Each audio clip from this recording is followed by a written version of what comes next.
My name is Gavin Evans, and this is my ranking of Will Gluck's filmography from worst to best. And this video will have spoilers, so there's your warning. But I actually think that Will Gluck is one of the best filmmakers ever. And I don't care if I'm on an island with that opinion, but I really love the movies he makes. He makes funny movies, charming movies, romantic movies. He makes the type of movies I could watch in any day, in any mood. His movies are just so entertaining, and I like how the casting for his movies are very inspired. Like, he got Emma Stone in Easy A before her career really took off. He got Sydney Sweeney and Glenn Powell in Anyone But You and made them big stars. He got Monica Barbaro and Caleb Turner in One Night Only, and hopefully they become big stars as a result. He got Nicholas D'Agostino and Eric Christian Olsen in Fired Up. For better or for worse, he got James Corden in Peter Rabbit. Like, I like how he gives a chance for up and coming stars to really get a spotlight. So, anyways, let's begin by talking about his worst movie, and it's easily Annie. I hate the way this movie looks. Like, it kind of looks like a commercial. It's just so clean and so perfect that it feels really inauthentic to me. And the performances are pretty bad. I never bought the relationship between Annie and Jamie Foxx at all. And it's just a really forgettable film. But I still love the soundtrack of Annie. I know it's not original here, but I just love those scenes where the songs play. It's the hard knock life for us. It's the hard knock life for us. Instead of treated, we get tricked. Instead of kisses, we get kicked. It's a hard knock life, or the sun will come out tomorrow. That's a lovely song. The one song that Cameron Diaz sings, I think it's called Little Girls. It's kind of cringy at first, but I kind of like the chorus, and now I kind of like the song. So, those songs offer some brightness, but holy shit, is this movie bad. So, that's why it's his worst movie.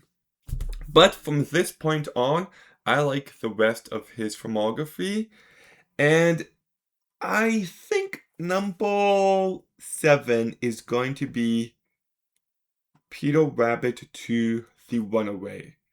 Now, I do think this movie is a step down from the first one. I don't think it's as funny. I don't think it's as charming, but it still has enough to offer. I'm entertained while watching it. I kind of like the meta angle. I love the music by um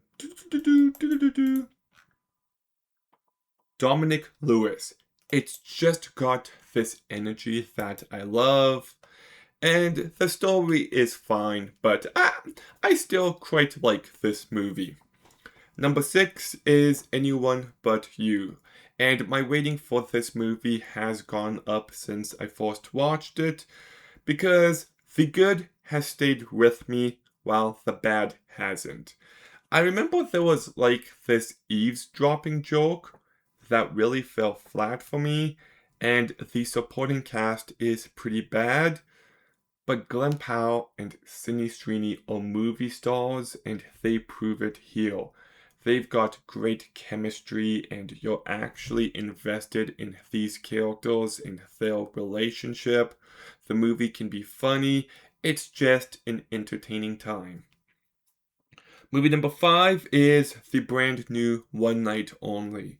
And I know, like, the premise of this movie of how sex is only legal for this one night, it allows this movie to have something distinct, but like, I don't really feel like that was needed for this movie and what it's trying to do.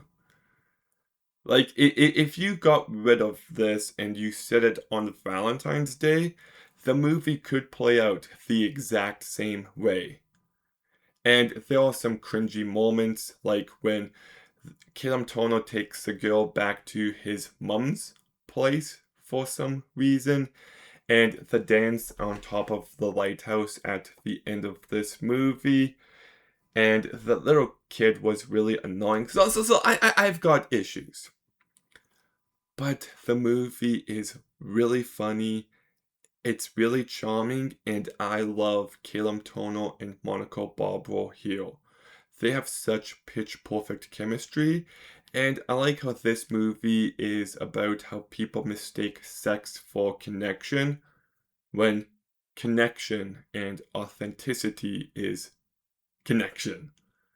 It's so simple, but it really works, and I just had a great time with this one, so it's number 5. But from this point on, we're talking about some perfect movies.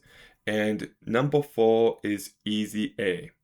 Emma Stone is maybe the biggest actress right now, and it's so easy to see why. She is so talented and she just carries this movie so incredibly well. She's so funny and, very appealing. And I also like, oh, what's his name? Is it like Penn Badgley? He's good here. Oh, what's the girl name? Amanda Bynes. She's really funny here. I like Thomas Hayden Church. I like Stanley Tucci. In fact, he is giving one of his best performances here. The movie is filled with great performances. It's funny, it's entertaining, and it has something to say about how people want to be perceived and how people's false perceptions of people can really have an effect on that person's life. And it's a well told story. I love some of the soundtrack choices. It's just an incredible film.